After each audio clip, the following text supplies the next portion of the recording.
उनका स्वागत कीजिए।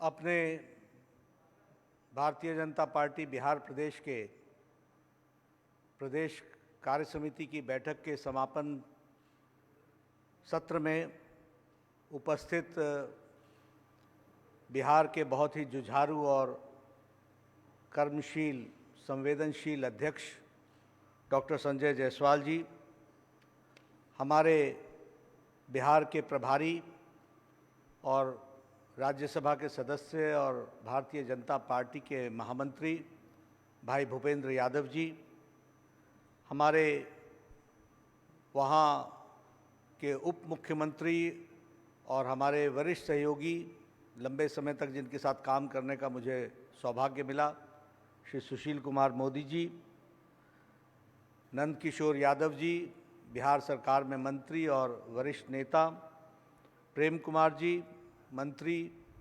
और बिहार के वरिष्ठ नेता, हमारे स्वास्थ्य मंत्री मंगल पांडे जी, हमारे नागेंद्र जी महामंत्री और हमारे शिवनारायण जी सह संगठन मंत्री, हमारे साथ इस बैठक में जुड़े हुए महाराष्ट्र से, मुंबई से हमारे बिहार के चुनाव को देख रहे ऐसे हमारे पूर्व मुख्यमंत्री देवेंद्र फडणवीस जी, सौदान सिंह जी, और यहाँ मंच पर दिल्ली में मेरे साथ उपस्थित हमारे भारत सरकार में मंत्री और हमारे वरिष्ठ सहयोगी जिनके साथ मैंने युवा काल, छात्र काल से काम किया, ऐसे हमारे रविशंकर प्रसाद जी, भारत सरकार में मंत्री हमारे वरिष्ठ सहयोगी गिरिराज जी, भाई अश्विनी चौबे जी जिनके साथ मैंने युवा समय से काम किया, और नित्यानंद राय जी, आर के सिंह जी, और हमारे सभी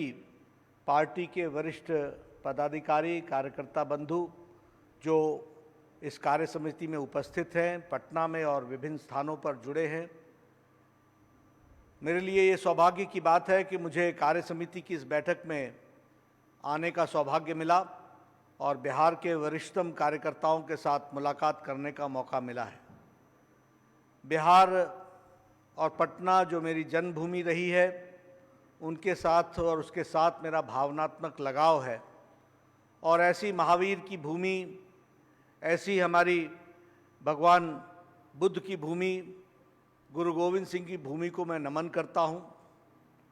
बिहार के बारे में हम सब लोग जानते हैं कि एक विशेष स्थान राष्ट्र की राजनीति में बिहार ने रखा है, फिर चाहे वो राजनीतिक विषय हो, फिर चाहे वो सामाजिक पक्ष हो, फिर चाहे वो सांस्कृतिक पक्ष हो, हर एक पक्षों में बिहार ने हम सबको नेतृत्व किया है। फणेश्वर नाथ रेणु, रामधारी सिंह दिनकर से लेकर के अगर हम राष्ट्र के दृष्टि से उत्थान की बात करें और विकास की बात करें तो उसमें भी जो बिहार का योगदान रहा है वो अविस्मरणीय है। हम सब लोग उस बात को जानते हैं अच्छी तरीके से। ऐसी धरती को मैं नमन करता हूँ, और नमन करने के साथ साथ ऐसी धरती से मैं प्रेरणा लेता हूँ जिनके जिस धरती से राजनीतिक, सामाजिक, सांस्कृतिक उत्थान हुआ है, ऐसी धरती को मैं नमन करता हूँ। मित्रों, हम सब जानते हैं कि बिहार का पॉलिटिकल और सोशल कॉन्शियसनेस यह बहुत ही उत्तम दर्जे का रहता है। किसी भी विचार को, किसी भी परिस्थिति को किस तरीके से देखना है, उस पर हमने अपनी क्या दृष्टि रखनी है, उसमें हमने क्या दिशा देनी है, बिहार ने अपने सामाजिक चेतना और राजनीतिक चेतना को बहुत ही ऊपर रखा है, ये हम सब लोग जानते हैं। हम अगर चंपारण के सत्याग्रह की बात करें या फिर हम नवनिर्माण आंदोलन की बात करें, और नवनिर्माण आंदोलन के साथ अगर हम जयप्रकाश जी को याद करें, तो हमारे ध्यान में आता है कि जब सब लोगों ने एक तरीके से व्यवस्था के साथ अपने समझौता कर लिया, उस समय बिहार खड़ा हुआ है और बिहार ने नेतृत्व दिया है। इस बात को हमको समझना चाहिए। ऐसी धरती के हमारे वीर कार्यकर्ता, समाज के बहुत ही साथ जुड़े हुए कार्यकर्ताओं को मुझे संबोधित करने का मौका मिल रहा है, मैं अपना सौभाग्य समझता हूं। मित्रों, जब हम आज एकत्र हुए हैं तो 2-3 तरीके के चैलेंजेस हमारे सामने हैं। एक चैलेंज कोविड का संक्रमण, कोविड-19 का संक्रमण, दूसरा बाढ़ का संक्रमण और बाढ़ की परिस्थिति, और तीसरा हम आगे चुनाव लड़ने जा रहे हैं। इन परिस्थितियों में चुनाव होने वाला है और चुनाव के दृष्टि से बिहार के लोगों ने अपना मत देना है। इस परिस्थिति में आज भारतीय जनता पार्टी का एक एक कार्यकर्ता खड़ा है। जहां तक कोविड-19 का सवाल है, हम ये बहुत ही गर्व के साथ कह सकते हैं कि इस कोविड-19 के साथ लड़ने का जो स्ट्रैटेजी, जो तरीका, जो दृष्टि प्रधानमंत्री मोदी जी के नेतृत्व में की गई है, वह दुनिया में एक मिसाल है। इसको हमको समझना चाहिए। As far as covid was concern, यह एक ऐसी अकल्पनीय संक्रमण था जिसके साथ कभी भी भूतकाल में हम लोगों ने इसके प्रॉब्लम को नहीं देखा था और हमारे को मालूम नहीं था कि इससे कैसे लड़ना है। अगर हम वेस्टर्न देश की बात करें, पाश्चात्य देश की बात करें, जो सामर्थ्यवान थे, जिनके पास स्वास्थ्य सेवाओं को लेकर के बहुत ही अच्छी परिस्थिति थी, उनको भी हमने असहाय देखा है, यह हम सबको मालूम है। अमेरिका हो, यूरोप के देश हो, उनकी स्वास्थ्य सेवाएं बहुत अच्छी थी, लेकिन उसके बावजूद भी हमने ये देखा कि उनकी व्यवस्थाएं चरमरा गईं और उन्होंने अपने आप को असहाय महसूस किया। यही नहीं, स्ट्रैटेजी की दृष्टि से भी देखा जाए तो वह कंफ्यूज्ड रहे। जान बचानी है या इकोनॉमी को देखना है।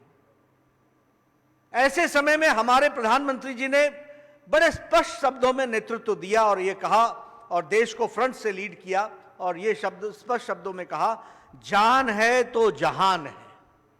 और 130 करोड़ देश को टाइमली और बोल्ड डिसीजन लेकर के लॉकडाउन किया और उस लॉकडाउन के कारण हम 130 करोड़ देश को इस कोरोना संक्रमण से बचा सके और अपनी व्यवस्थाओं को ठीक कर सके। इसको हमको समझना चाहिए।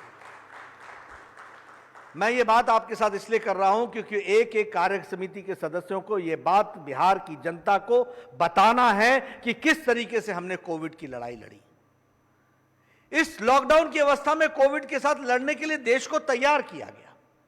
आप याद कीजिए कि उस समय हमारे पास एक भी डेडिकेटेड हॉस्पिटल कोविड का नहीं था, और जब लॉकडाउन हटा और आज की डेट में हम देखें तो कोविड के डेडिकेटेड हॉस्पिटल हमारे पास इस समय डेडिकेटेड हॉस्पिटल 1500 से ज्यादा है, 1500 से ज्यादा डेडिकेटेड हॉस्पिटल है। उस समय हमारे पास डेडिकेटेड बेड नहीं था। आज 12,50,000 डेडिकेटेड बेड है। उस समय हमारे पास 150 टेस्टिंग सेंटर्स थे। वैसे तो जब कोविड शुरू हुआ तो उस समय हमारे पास टेस्टिंग कैपेसिटी और टेस्टिंग फैसिलिटी सिर्फ NIV पुणे में थी, लेकिन उसके साथ साथ फिर 150 टेस्टिंग से फैसिलिटीज बनी। लेकिन आज हम ये कह सकते हैं कि हमारे पास टेस्टिंग फैसिलिटीज मोर देन 2000 है। इसको हमको ध्यान में रखना चाहिए। और हमारी टेस्टिंग कैपेसिटी आज 10 लाख पर डे हो गई है। जो 1500 हुआ करती थी वो 10 लाख हो गई है। यह हमको समझना चाहिए। हमारे डेडिकेटेड बेड्स जहां 12 लाख है, वहीं 50,000 के आसपास हमारे ICU बेड्स है। और इसी तरीके से अगर हम देखें कि इस व्यवस्था के कारण हमारी आज रिकवरी रेट 74% हो गई है। यह भी हमको ध्यान में रखना चाहिए कि इस तरीके से हमने लॉकडाउन की अवस्था में लड़ाई लड़ी है। हमारे पास एक भी पर्सनल प्रोटेक्शन इक्विपमेंट नहीं था, विदेश से मंगवाया जाता था।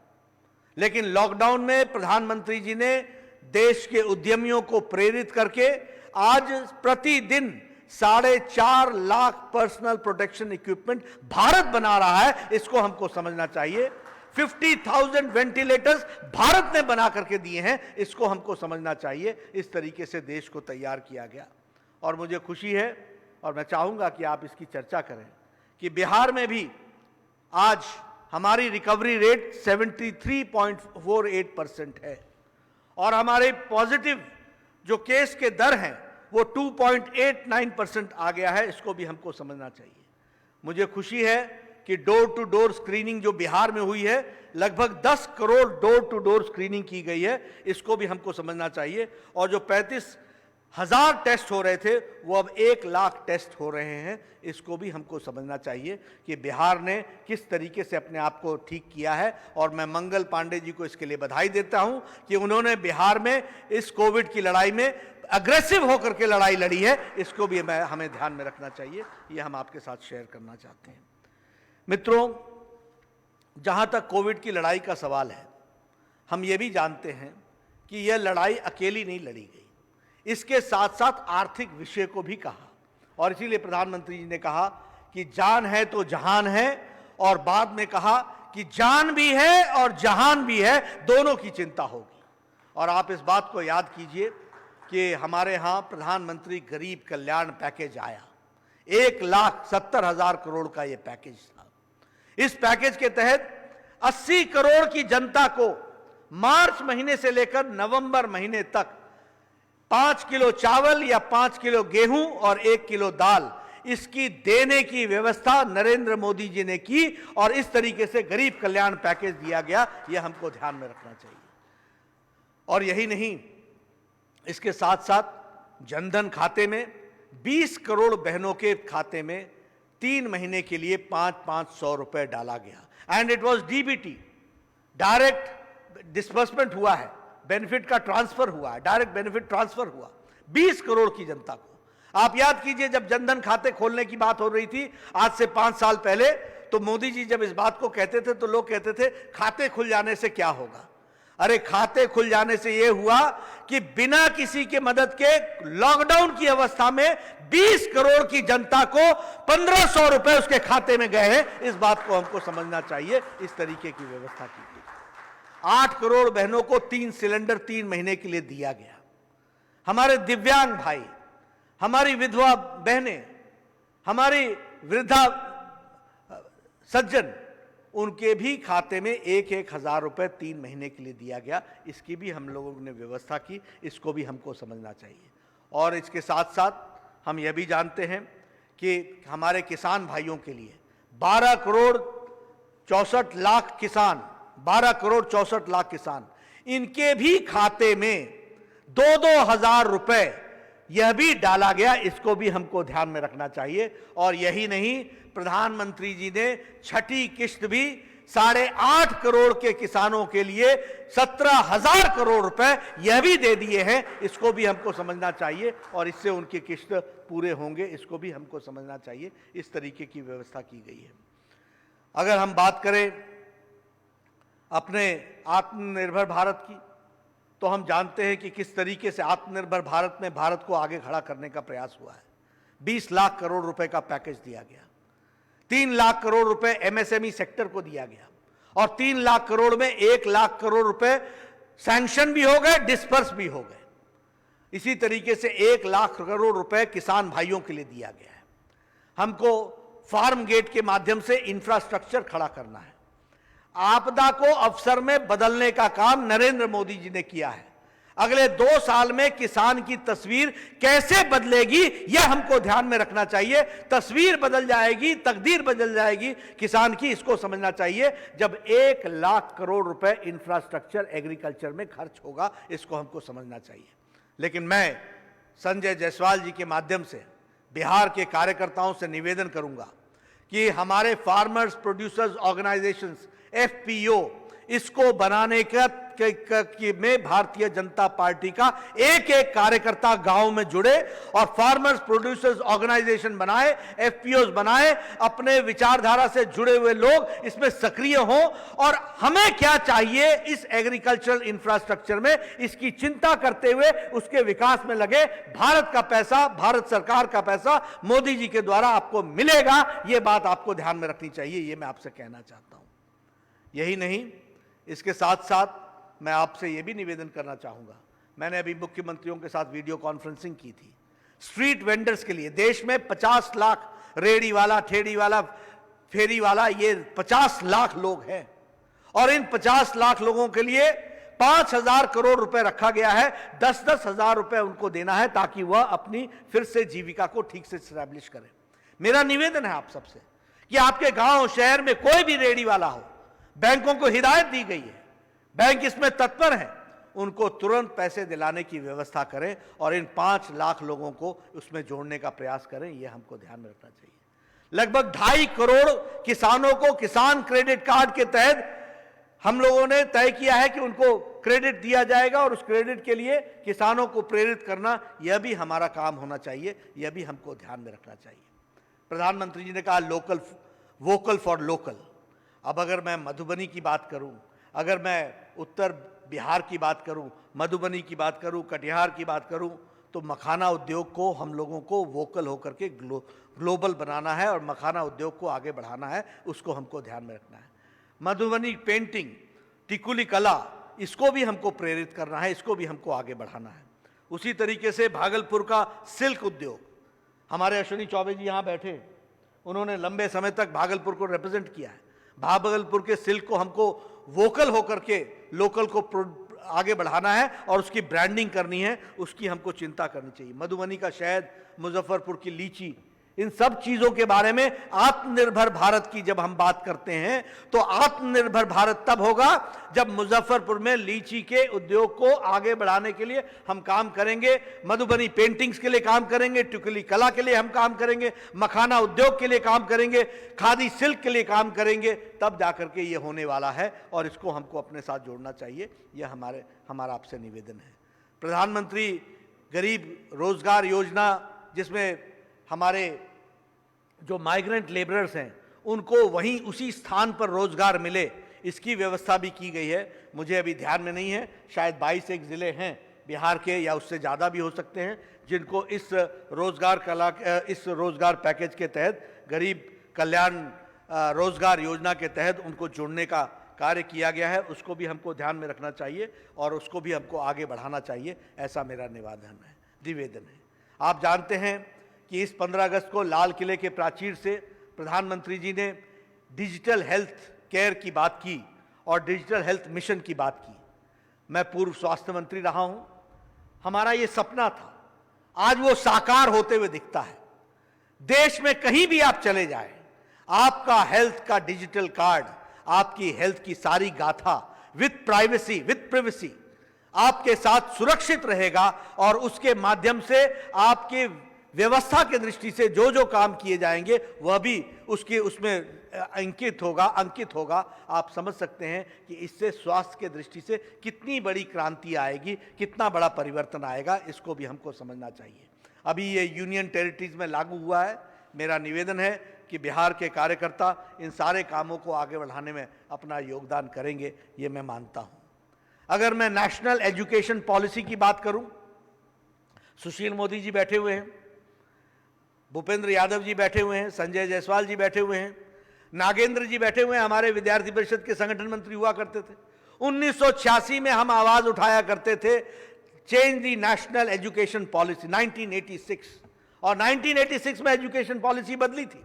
लेकिन 1986 की एजुकेशन पॉलिसी सिर्फ, उसके पहले एजुकेशन पॉलिसी 68 में आई थी, तो 68 के बदले 86 हो गया, लेकिन कोई भी मूल परिवर्तन नहीं हुआ। आज हम बड़े गौरव के साथ कह सकते हैं कि नरेंद्र मोदी जी के नेतृत्व में आजाद भारत में आजाद नेशनल एजुकेशन पॉलिसी बनी है। इसको हमको समझना चाहिए, इसको हमको ध्यान रखना चाहिए। इस पॉलिसी की विशेषताएं क्या है? मैं चाहूंगा कि बिहार के एक प्रदेश कार्य समिति के सदस्य नेशनल एजुकेशन पॉलिसी को समझें, बुनियादी ढांचे को समझें, क्या परिवर्तन हुआ इसको समझें। आज एजुकेशन पॉलिसी की एक्सेसिबिलिटी हो गई है, आज अफोर्डेबिलिटी हो गई है, हर एक को एक्सेस है, इक्वालिटी एजुकेशन में आएगी।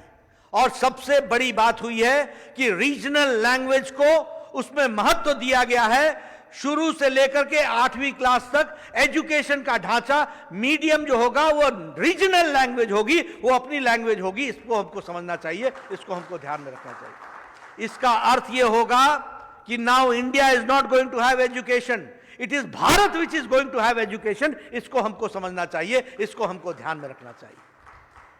अभी ये जो एंट्रेंस एग्जामिनेशन में एक एग्जामिनेशन किया गया और रीजनल लैंग्वेजेस में एग्जामिनेशन होगा, अभी आप लोगों ने कैबिनेट में उसको पास किया है, रविशंकर जी आप लोगों ने। ये एक बहुत बड़ा क्रांतिकारी कदम है। मैं इसलिए कह रहा हूं क्योंकि जब मैंने नीट लागू किया था, national entrance eligibility entrance test medical education में, तो उस समय मेरा बहुत विरोध हुआ था, बहुत लोगों ने इसके खिलाफ बोला था।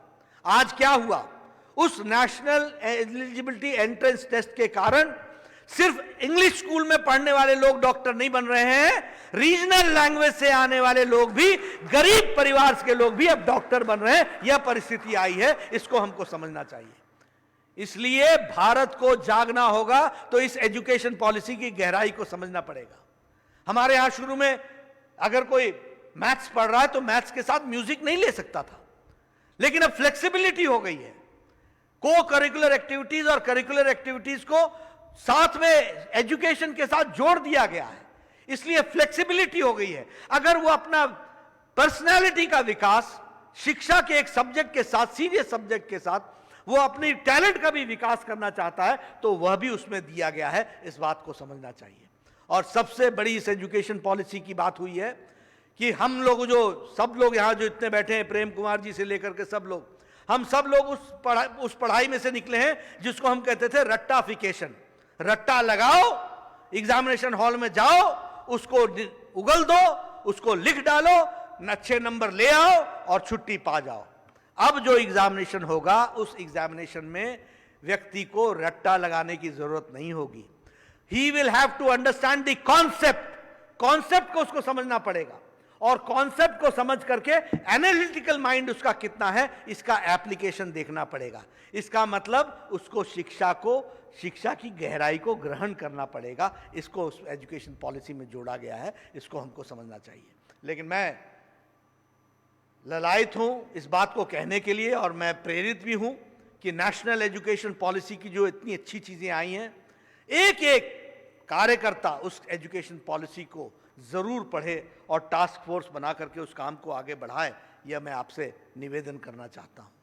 मुझे इस बात की भी खुशी है कि बिहार ने, फिर चाहे वो कोविड हो, फिर चाहे वो बिजली गिरने से लोग हताहत हुए उसकी राहत हो, फिर चाहे हमारे बाढ़ की राहत का विषय हो, आप सब लोगों ने मिलकर के बहुत अच्छा काम किया है। और कोविड के दौरान आपने लगभग 1,41,00,000 लोगों का राशन कार्ड धारक को आपने 1141 करोड़ रुपए डिस्ट्रीब्यूट किए और उनकी जीवन स्थिति को बदलने का आपने प्रयास किया है। यह बहुत अच्छा योगदान रहा है। उसी तरीके से जो हमारे बाहर में माइग्रेंट लेबरर्स थे, उनको भी लगभग 20 लाख लोगों को आपने 203 करोड़ रुपए की आपने राहत पहुंचाई है। और इसी तरीके से किसानों की क्षतिपूर्ति के लिए लगभग 12,35,000 किसानों को आपने 417 करोड़ रुपए आपने उनको आर्थिक राशि की सहायता दी है। ये बहुत ही उत्तम काम हुआ है, इसके लिए भी मैं आपको बधाई देना चाहता हूँ। मैं भारतीय जनता पार्टी के कार्यकर्ताओं को कोविड के दौरान जो सेवा कार्य किया, जो लाखों के हिसाब से आपने फूड पैकेट बांटे, 1 करोड़ से ज़्यादा आपने फूड पैकेट बांटे, आप बधाई के पात्र हैं। उसी तरीके से आपने वर्चुअल रैली के माध्यम से संपर्क अभियान किया, इसके लिए भी मैं आपको बधाई देता हूं कि आप लोगों ने बहुत अच्छा काम किया है। और भारतीय जनता पार्टी अकेली पार्टी रही है जिसने अपने आप को संक्रमण काल में जनता से जोड़ करके रखा, माइग्रेंट लेबरर्स की चिंता की, उनके पास जाकर के उनकी व्यवस्था की है। इसके लिए मैं भारतीय जनता पार्टी के कार्यकर्ताओं को बधाई देना चाहता हूं, उनको इस सहयोग के लिए।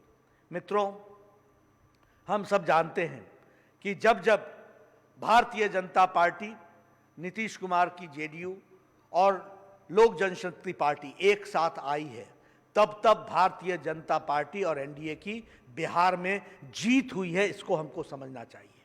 और इस बार भी हम सब लोग मिलकर के भारतीय जनता पार्टी, जनता दल यूनाइटेड और इसके साथ साथ लोक जनशक्ति पार्टी सब मिलकर के चुनाव लड़ेंगे और यशस्वी होंगे। यह हमको ध्यान में रखना चाहिए, इसके लिए हमको कार्य करना चाहिए, यह हम कहना चाहते हैं। भारतीय जनता पार्टी से कार्यकर्ताओं से मेरा निवेदन है कि आपको इसमें वैल्यू एडिशन करना पड़ेगा। आपको अपनी ताकत को निहार करके अपने को ही सिर्फ जीत हासिल नहीं करानी पड़ेगी, अपने सहयोगी दलों को भी आपको जीत हासिल करानी पड़ेगी। इस तरीके से हमको इस मानसिकता के साथ पूरी ताकत नीचे लगानी है। मैं पीछे आपके साथ जब वर्चुअल रैली में मिला था तो मैंने कहा था कि भारतीय जनता पार्टी सिर्फ उन्हीं सीटों की लड़ाई नहीं लड़ेगी जहां भारतीय जनता पार्टी ने लड़ना है। भारतीय जनता पार्टी एक एक बूथ पर वो चुनाव लड़ेगी और एक एक बूथ पर विजय हासिल हो, इसकी रणनीति बनाएगी। इस दृष्टि से हमको काम करना है। इसलिए we have to add value not only to BJP but to our alliance partners also. उनको भी हमको शक्ति देनी है, उनको भी हमको ताकत देनी है और हम सब मिलकर के ये हम आगे बढ़ें, इसके हमको चिंता करने की जरूरत है। एक बात मैं जरूर कहना चाहूंगा, हम संक्रमण काल में चुनाव लड़ रहे हैं। There are challenges and their challenges are immense. बहुत किस्म की चैलेंजेस हैं। हम कोविड से लड़ करके हटे हैं, बाढ़ से हम लड़ रहे हैं, आगे चल करके चुनाव आएगा, अपनी जान की भी व्यवस्था करनी है। कोविड का संक्रमण इस साल के अंत तक तो रहने वाला ही है, यह मान करके चले। अपनी रक्षा भी करनी है और रक्षा करने के साथ साथ राजनीतिक मुद्दों को जनता तक पहुंचाना है, यह हमारी कोशिश होनी चाहिए। इसलिए मैं आपसे निवेदन करूंगा कि छोटी छोटी meetings, small door to door campaign, मैंने अभी पता लगाया था कार्यकर्ताओं से, भूपेंद्र यादव जी ने बहुत एग्जॉस्टिव संजय जायसवाल जी के साथ और हमारे पदाधिकारियों के साथ मिलकर के मुझे जानकारी मिली कि आप लोगों ने मंडल तक के कार्यकर्ताओं से वीडियो कॉन्फ्रेंसिंग और वर्चुअल कॉन्फ्रेंस के माध्यम से उनकी राय शुमारी की, उनसे आपने बहुत सी चर्चाएं की। उस चर्चा में यह ध्यान में आया कि सबसे effective campaign door to door campaign रहने वाला है। इसलिए मेरा निवेदन है कि भारतीय जनता पार्टी का कार्यकर्ता इसके लिए तैयार हो जाए। हमको अपनी जान की रक्षा भी करनी है, फिजिकल डिस्टेंसिंग भी करनी है, सोशल डिस्टेंसिंग भी रखनी है और सोशल डिस्टेंसिंग के साथ साथ हमको अपने कैंपेन को नीचे तक ले जाना है। उसकी हमको चिंता करनी चाहिए, उसको हमको ध्यान में रखना चाहिए।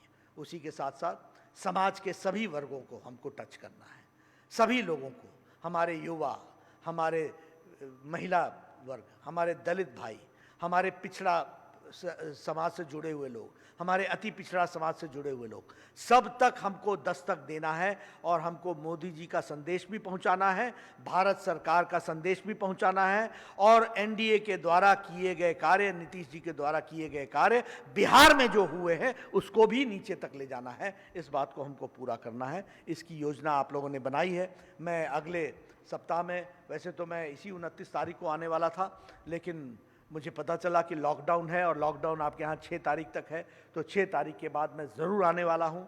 कोर कमेटी की बैठक भी लूँगा। हमने पीछे कुछ टास्क दिए हैं, उसके बारे में हमको उसकी चर्चा भी करनी है और उसको आगे बढ़ाने के लिए हमको काम करना है। हम जानते हैं कि प्रधानमंत्री जी पीछे जब आए थे तो उन्होंने बहुत से पैकेजेस आपको दिए हैं और उस पैकेज के माध्यम से विकास के दृष्टि से वहाँ पर काफ़ी काम हुए हैं।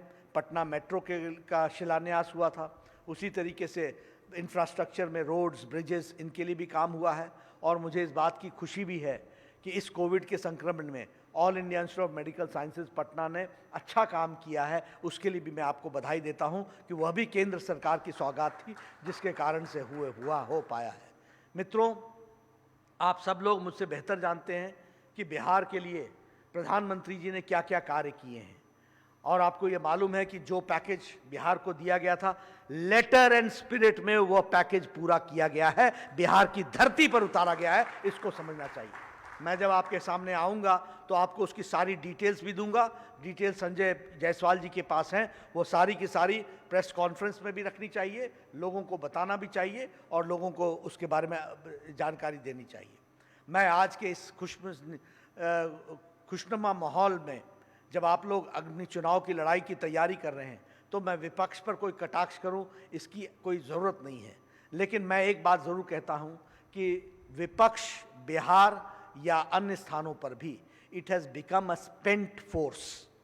ये ख़त्म हुई फोर्स है, इसके पास कोई ताकत नहीं है, न विचार है, न दृष्टि है, न कुछ आगे लोगों की सेवा करने का मन में कोई संकल्प है।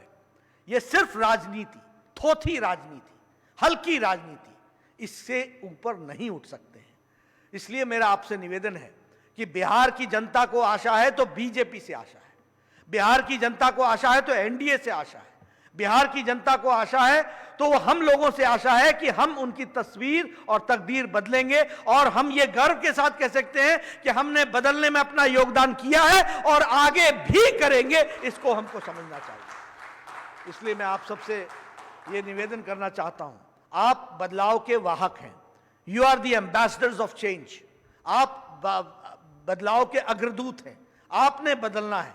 इसलिए भारतीय जनता पार्टी का कार्यकर्ता जब भी जनता के बीच में जाए तो वो ये ध्यान में रखे कि आशा है तो उससे है, और उस आशा को निभाने का जिम्मा है तो उसके कंधों पर है, और उसको पूरा करना है। इस बात को ध्यान में लेकर के हमको आगे बढ़ना है।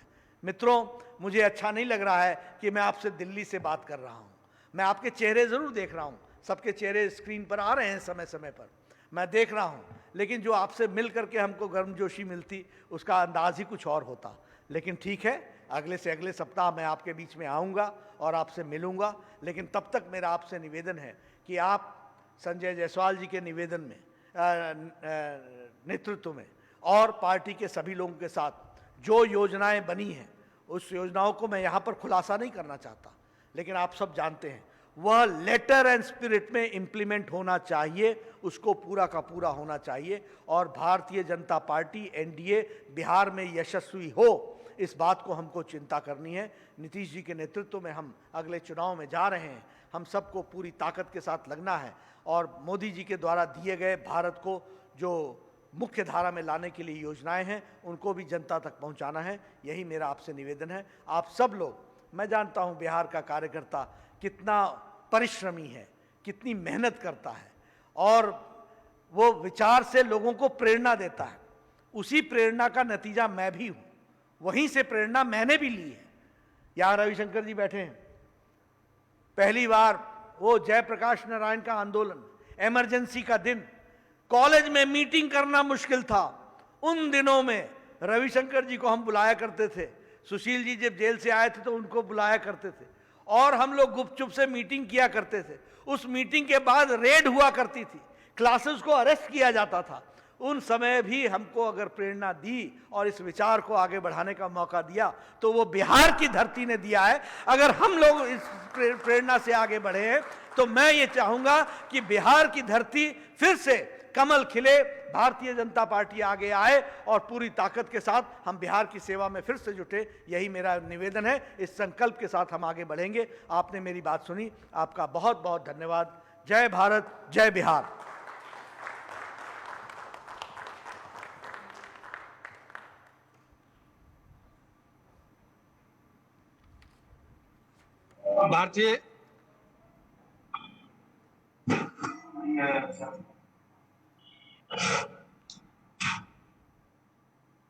भारतीय जनता पार्टी की यह कार्य समिति सौभाग्यशाली है, क्योंकि ऐसा कम ही होता है जब प्रदेश कार्य समिति की बैठक को संबोधन करने के लिए राष्ट्रीय अध्यक्ष, माननीय राष्ट्रीय अध्यक्ष, तो ऐसा कम ही होता है। भारतीय जनता पार्टी बिहार प्रदेश सौभाग्यशाली है कि हम लोगों को आज की बैठक में माननीय राष्ट्रीय अध्यक्ष जी का उद्बोधन हुआ, उनका मार्गदर्शन मिला। हम लोग माननीय राष्ट्रीय अध्यक्ष जी को विश्वास दिलाना चाहते हैं कि आगामी विधानसभा चुनाव में भारतीय जनता पार्टी का गठबंधन, भारतीय जनता पार्टी जदयू लोजपा का गठबंधन की विजय सुनिश्चित हम भारतीय जनता पार्टी के कार्यकर्ता मिलकर करेंगे, ऐसा हम उनको विश्वास दिलाते हैं। और माननीय राष्ट्रीय अध्यक्ष जी को धन्यवाद हृदय की गहराइयों से यह प्रदेश कार्य समिति ज्ञापित करती है कि आपका उद्बोधन, आपका मार्गदर्शन के लिए हम धन्यवाद देते हैं। आप सभी हमारे जो माननीय अतिथिगण हैं, आप लोगों का भी मार्गदर्शन हमें प्राप्त हुआ, हम आपके आभारी हैं। आपको हृदय की गहराइयों से धन्यवाद ज्ञापित करते हैं। सभी माननीय प्रदेश कार्य समिति के सदस्य जो आज इस बैठक में, कल की बैठक और आज की बैठक में उपस्थित हुए, उन लोगों को भी हम हृदय की गहराइयों से इस प्रदेश कार्य समिति को सफल बनाने के लिए बधाई देते हैं, धन्यवाद ज्ञापित करते हैं। अब हम आग्रह करना चाहेंगे माननीय प्रदेश के महामंत्री जनक चमार जी से कि आए और धन्यवाद ज्ञापित करें और उसके बाद जनगण मन के लिए माननीय सजल झा जी, माननीय प्रदेश मंत्री जी।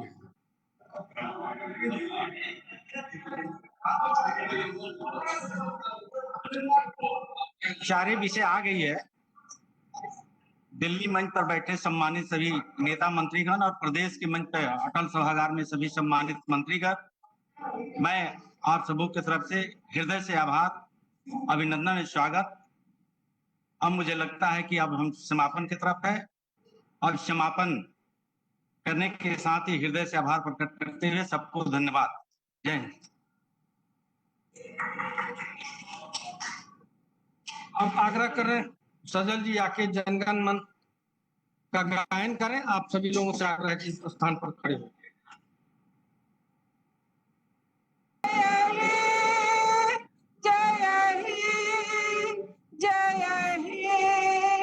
जय जय जय जय हे भारत माता की, भारत माता की जय हिंद।